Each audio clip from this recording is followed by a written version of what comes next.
Hi, Simon. Hi, Bruce. How are you today? I'm feeling a bit wobbly, actually. Are you? Oh, no. I'm feeling a little bit quivery as well. No, it's all good. It's all good. Marvellous. So, welcome, everybody, to another edition of Factoraly. Yes, welcome. This is a podcast hosted by me, Simon Wells. And me, Bruce Fielding. The two of us are professional voiceover artists, as I'm sure you can tell. Yeah, because we do that. We do that. We do the things with the voices. And when we're not doing the things with the voices, we use our voices anyway to bring these podcast episodes to you. We love facts. We are nerds. We love interesting, historical, random knowledge. Simon, you've just been to a pub quiz.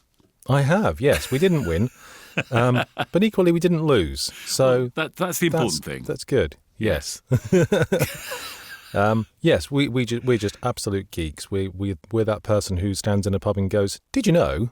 I read an interesting thing last week." Yes. Or the sort of person, Simon, I understand, who turns to the quizmaster and says, "Actually, I think you're wrong." Yes. I did have cause to correct him on a particular definition of an obscure word, but he was thankful. Actually, he was glad. He wasn't. That's what he told you. Yeah.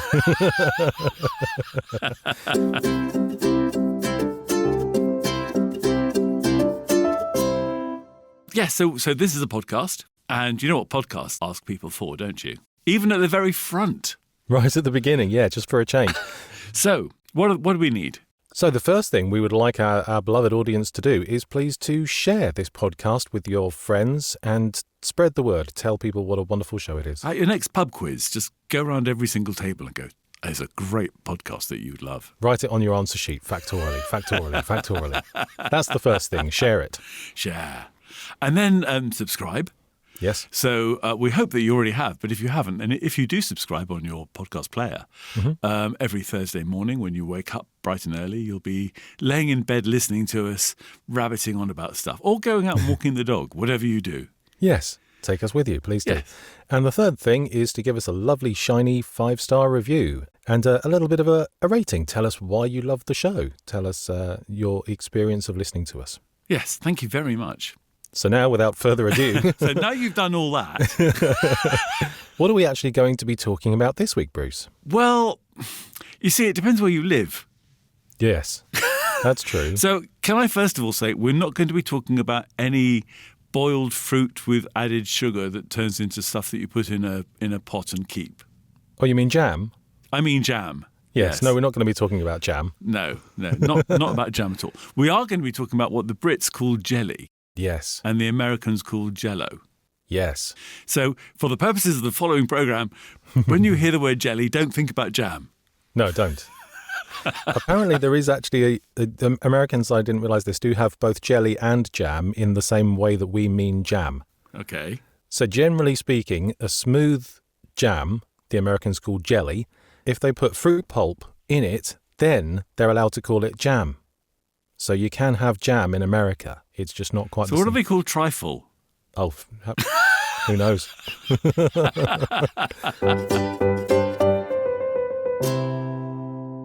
So what is jelly, Bruce? If you were to describe jelly to a person who's unfamiliar with the concept, how would you describe it? It's delicious. It's absolutely yummy. I always have 3 or 4 packets of jelly lying around in the kitchen because I think it's a great thing to have as a little snack or a treat.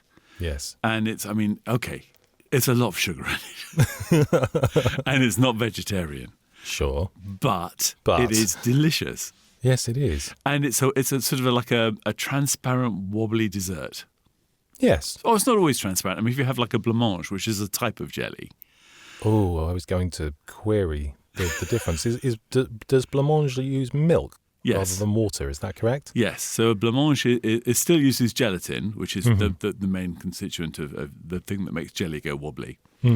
But it uses milk instead of water. Although you can also, there's a third thing you can use in jelly, which is tonic water.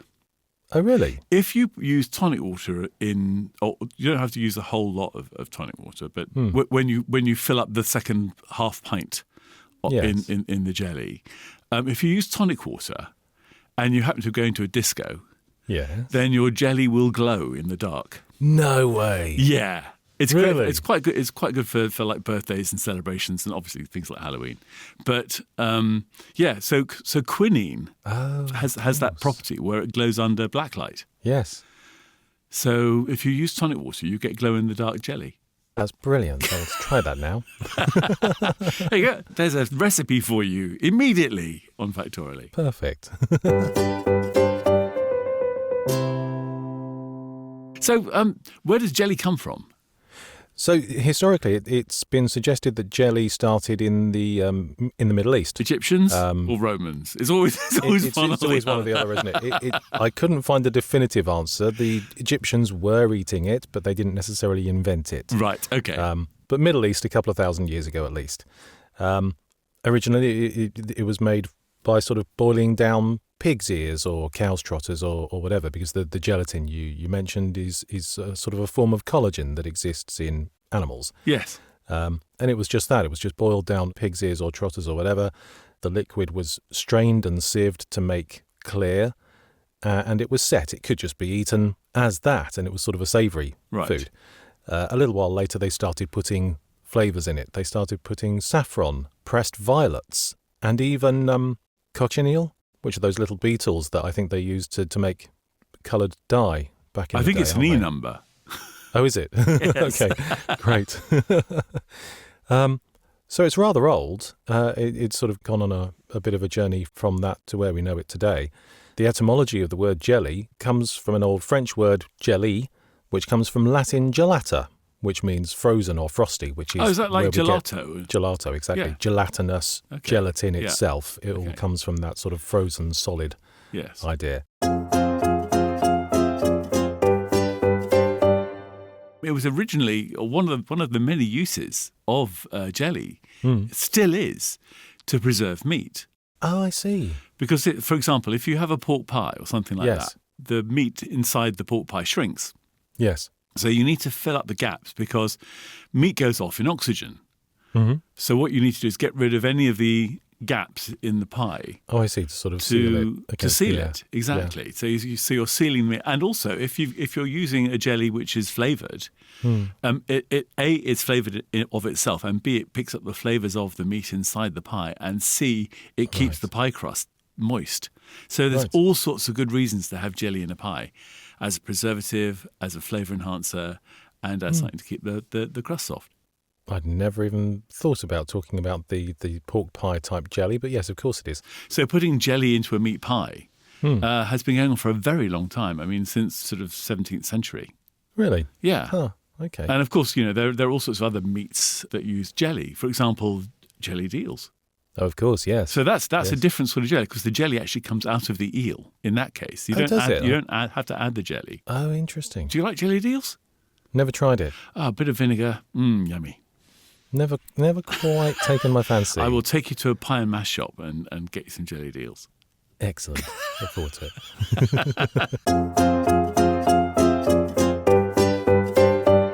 Jellies were very big in Victorian times, even before that Georgian times.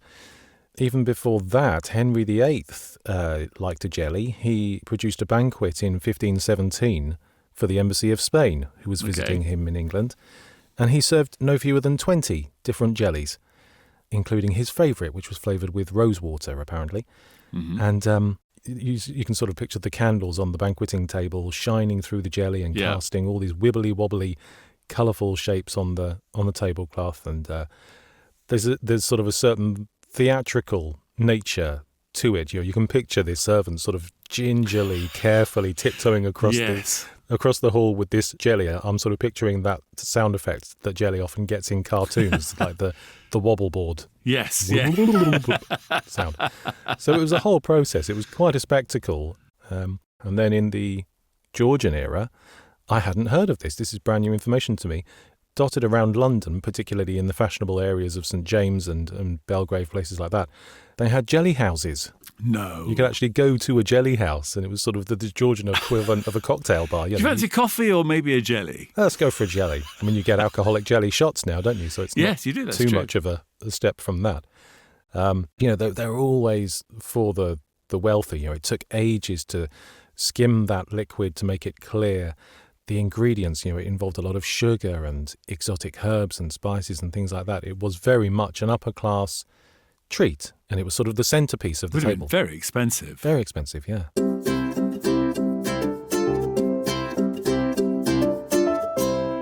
Making a jelly that way, where you boil it all down, it's very tricky. Yeah. Because you've got to get the gelatin.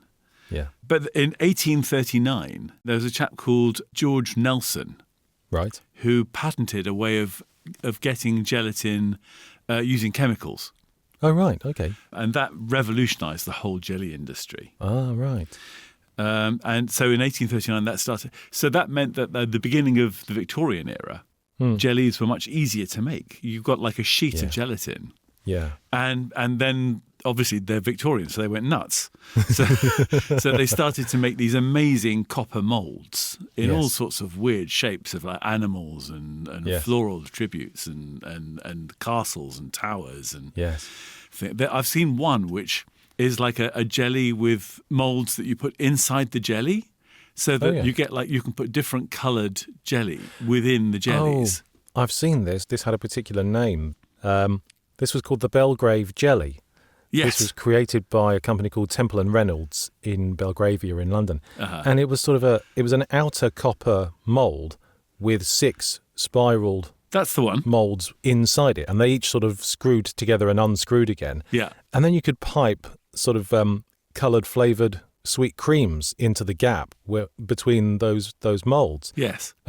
We'll put I found a little video of one of these things having been made wobbling around, and you can see all the different colours and shapes and textures. We'll put a link to that video up onto the show notes on Factoraly.com. Factoraly.com. That's the one. And then you can sit and watch this wobbling jelly to your heart's content. So that one was called the Belgrave. There was another one that was created in 1863 for the wedding of Prince Edward and Princess Alexandra. And it had the emblems of the Star and Garter and the Brunswick Cross running through this jelly, sort of like the words running through a stick of rock. Wow. And it was just this ridiculously flamboyant, not particularly big, because jelly is rather the victim of gravity. You can't make a terribly tall, impressive sized jelly. No, quite. So you sort of have to make it with the detail and the structure and the shape and that sort of thing. Brilliant. The Victorians had invented the high-powered press. So you got like sheets of copper, you heated them up, and then you could press them into all sorts of fairly intricate shapes. Yes. You could also make them out of ceramics. Oh, really? So that there are ceramic jelly moulds as well. Oh, okay. And they're quite good because they retain heat and also retain cold. Yeah. So they're quite useful. I can just sort of picture 1,000 National Trust houses that I've visited over the years. Any historic property worth its salt, if you go down into the servants' quarters and the kitchens, they've got a huge array of these copper and ceramic jelly moulds on the shelves, haven't they? No, it's fantastic. It's really good.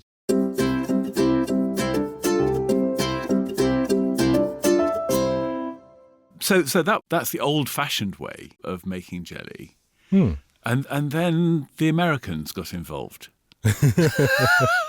Thanks, guys. Yeah, back in sort of 1897. So Victoria's still alive at this point. Yes. Chap called Pearl Waite. Isn't that a great name? I know, Pearl B. Waite. He was a carpenter, and he was trying to create a laxative tea. As you do. And he was making patent medicines like cough syrups, right, and these laxatives and things. And he made this gelatin dessert. And his wife decided to call it Jello. Ah, with a hyphen. Yes, Gel-O. Yes. And so his wife was called May, and she is the one who said, I tell you what this needs. It needs a bit of flavour, different flavours. Yeah. So she came up with 4 flavours. She came up with strawberry, raspberry, orange and lemon. Right, yeah. Quite recognisable modern jelly flavours. Yeah. I mean, they're very classic.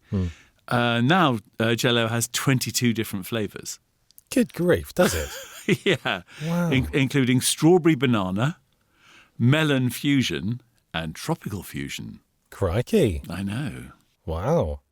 So Jello it's sort of one of those stereotypical things, isn't it? That we and America have different opinions as to what to call a thing. Yes. So it's a trade name, isn't it? Yes. So Jello is a trade name, whereas jelly is generic. But it's become so ubiquitous that the stuff as a whole is now referred to as Jello. Like, I'm going to blow my nose on a Kleenex, or I'm going to hoover the carpet, or whatever. Use a biro. Yes, exactly, that sort of thing.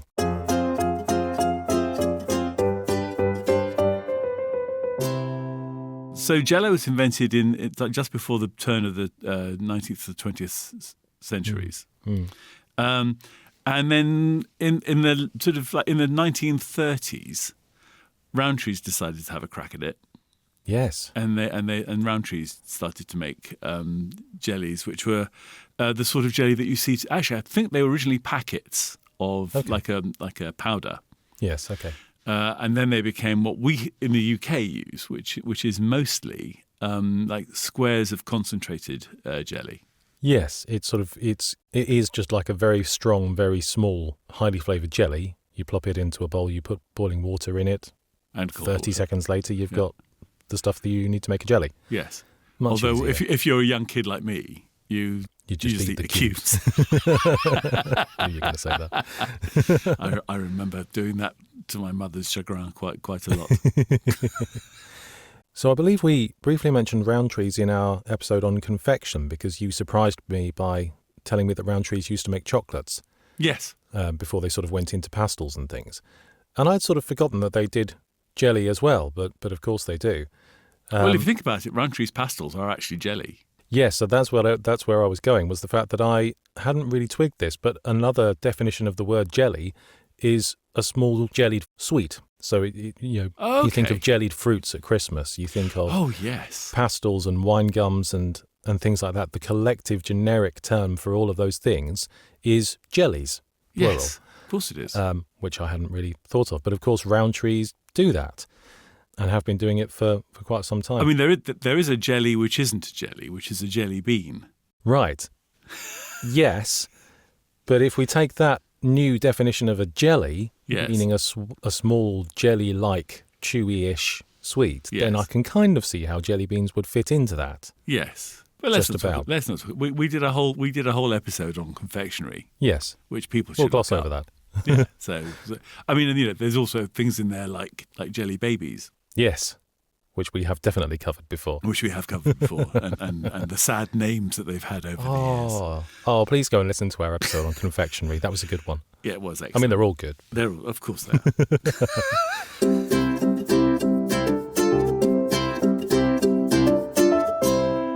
And then, alongside Rowntree's, came Hartley's. Yes! And I was struggling to remember the name of who the main sort of jelly... There you go. Give it a rustle against the... Listen to that. Bruce is now playing with a packet of Hartley's instant jelly. I am. And Hartley's was started in the Liverpool area in 1871 by William Pickles Hartley. Not J.R. No, not J.R. W.P. And he started making jam. Right. In the UK sense of the word. And then in 1874, he started doing marmalades and jelly. Right. And Hartley's, is, to my mind, that is the only viable brand of instant jelly now. You can even buy it in little pots. Yes. To give to the ready-made. Kids as a single. Yeah, ready-made as a single one-off. Seems like a cheat dessert. To me.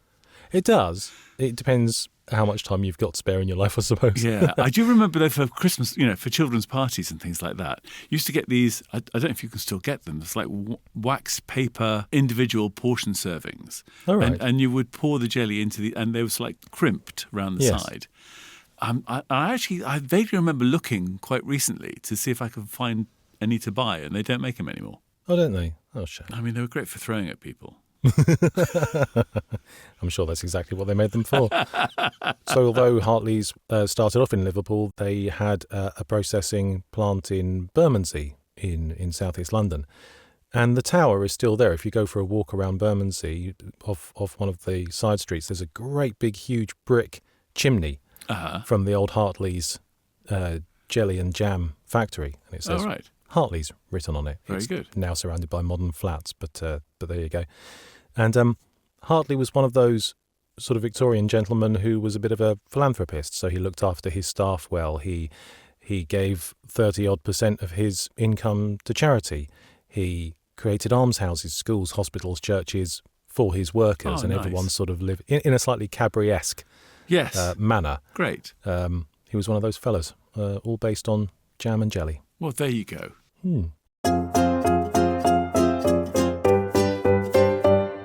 You've probably seen jelly on screen quite a lot. Okay. I mean, you may not have done, but I bet I think I have. And if you haven't seen it, you've heard it. I know you've heard it. Okay. So it's mostly American, so it's mostly Jell-O that was used, but we'll call it jelly. So in 1923, there was a silent film called The Ten Commandments, and they used jelly as a special effect for the parting of the sea. Did they really? Yeah. I don't know if I'll be able to find it, but I'll have a look to see. I'm sure you will. In the later version, the Charlton Heston one, I'm sure they used proper special effects. But Yes. in the 1923 silent, they definitely used Jell-O in that. That's brilliant. Coming more up to date, E.T., the extraterrestrial. Yes. The sound of the extraterrestrial was actually made by somebody squishing jelly in a shirt. Really? Yeah. How very bizarre. Wizard of Oz. Brilliant. You know, in the Wizard of Oz, there's a carriage which is pulled by a horse, which is the horse of a different colour. Yes. So what they did is they got 4 horses, but the American ASPCA said you can't dye the horse. You can't get white horses and just dye them. That would be cruel. Sure. So what they used jelly. They just smeared jelly They over had the horse. 4 white horses, and they just smeared them with jelly to make them different colours. Oh, my goodness. That's brilliant. And then they had to keep the horses away from each other because they would lick it off each other. So they were tinted with lemon, cherry and grape to get that spectrum going. Brilliant. And it worked really well. I mean, if you watch that, I thought I'll put a link to that portion of the film so you can see the horse changing colour. And then when you know that it's covered in jelly, it makes it even more nice. You can picture the smell of the horse. Yeah, exactly. There was also a film in 1958 called The Blob. Oh, I remember that. Oh, you were alive. Well, I wasn't alive. I remember it retrospectively. I was 1958. So there's a film called The Blob, which is like this American teen shock, shock horror film. Yeah. And in The Blob, there was a blob of something jelly-like, which was attached to somebody's, and it grew to this enormous, great blob that was like taking over cities. Yes. And that was jelly. That was made of jelly. Absolutely. Of course it was. I can totally picture that now, yes.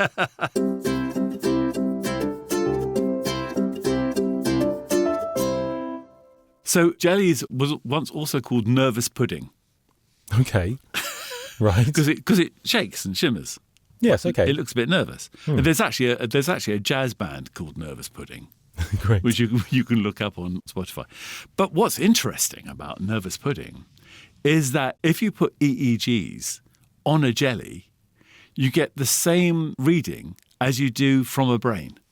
No, you don't. Yes, you do. So there's an experiment which I'll put a link to in the show notes to the video of this woman doing it. So she does an EEG of her own brain. And then she's got a bowl of jelly and she puts the same electrodes on the jelly and exposes it to things like sound and light and cutting it. And it reacts as though it's a brain. I don't know what to make of that, Bruce. Are you telling me that jelly feels pain when you take a scoop out of it? Jelly is sentient. That's just... Oh, I'm not happy with that. Is that weird? It's That's so weird. very weird. Speaking of nervous pudding, that's an interesting segue I wasn't expecting. There was a theory many hundreds of years ago that because as you boil down meat to get gelatin, an ancient theory was that under extreme emotion, people might literally be reduced to jelly in the same kind of way. I've heard. I mean, it is an expression. Yeah, so exactly. So you get the idea of being nervous as a jelly or shaking like a jelly, etc., etc.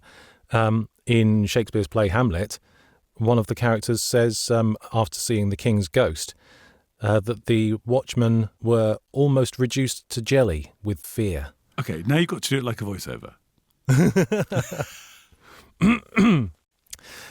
It has distilled the watchman almost to jelly with the act of fear. Yeah, you can tell we're voiceovers, right? There you go. So yeah, nervous as a jelly. Well, I never.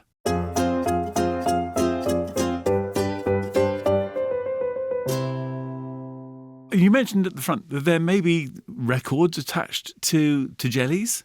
Yes, rather loosely, because otherwise they'll, just fall off. There are some great. Do you know what? I went into this fully expecting to see what I found. This is great. The world's largest jelly, essentially. Okay. That's kind of where I wanted to start. As mentioned earlier, jellies don't get very tall because they're quite splatty, and gravity is not their friend. Yes. But in 1997, the world's largest jelly was made at Blackpool Pleasure Beach, and it was a whopping 3 foot tall. Is that it? But it was 23 feet wide. Okay, that's quite significant. So it was quite big. The Army Logistics Corps used dry ice machines to set the jelly. That's how big it was. In 1981, there was a company, an Australian swimming pool installation company called Pool Fab. No, they didn't. They did. They didn't fill in entire swimming They created the world's largest jelly swimming pool. That would be such fun to swim in. Wouldn't it? They built a purpose-built pool and they filled it with 35,000 litres or 7,700 gallons of pink watermelon-flavoured jelly. Wow. Just for funsies. The most jelly eaten blindfolded with no hands within 1 minute, 1,445 grams, just under 1.5 kilos. Wow. This was achieved by a German fellow called André Ortolf in 2016. Is that face first? Yeah, exactly. Yeah, no hands behind your back, face down, gobble. Just under 1.5 kilos of jelly in 1 minute. And this fella, André Ortolf, also holds the record for the most jelly eaten with chopsticks in 1 minute. And compared to the using your mouth, no hands, the chopstick thing is quite disappointing. But still, 716 grams of jelly he ate with a pair of chopsticks in 1 minute.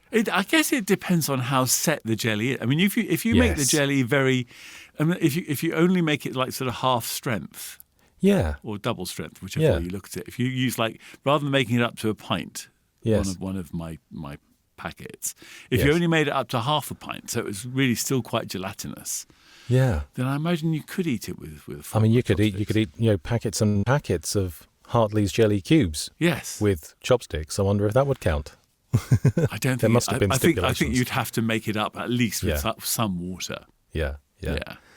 And then finally, the last thing I found was the world's biggest jelly art. I think the word art is a bit of a stretch, but I liked it anyway, so I'm going to include it. In 2012, the Brunel ship SS Great Britain, which is docked in Bristol, was surrounded by a pool of bright green jelly. How?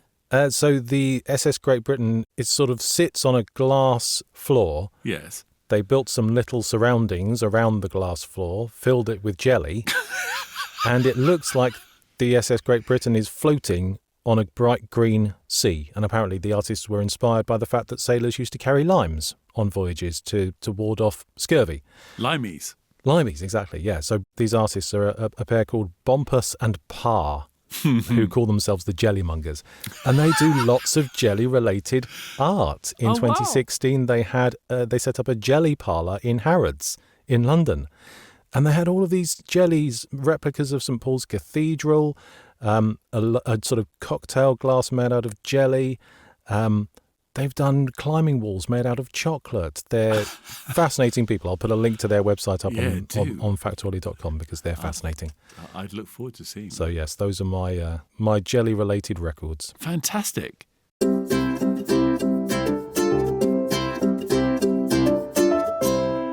Well, I think that's all I have to say on the matter of jelly. Yes, I think I've run out of jelly-related facts. So thank you very much for listening. Yes, thank you very much for coming along to another fun-filled episode of Factoraly. Bye-bye. Au revoir.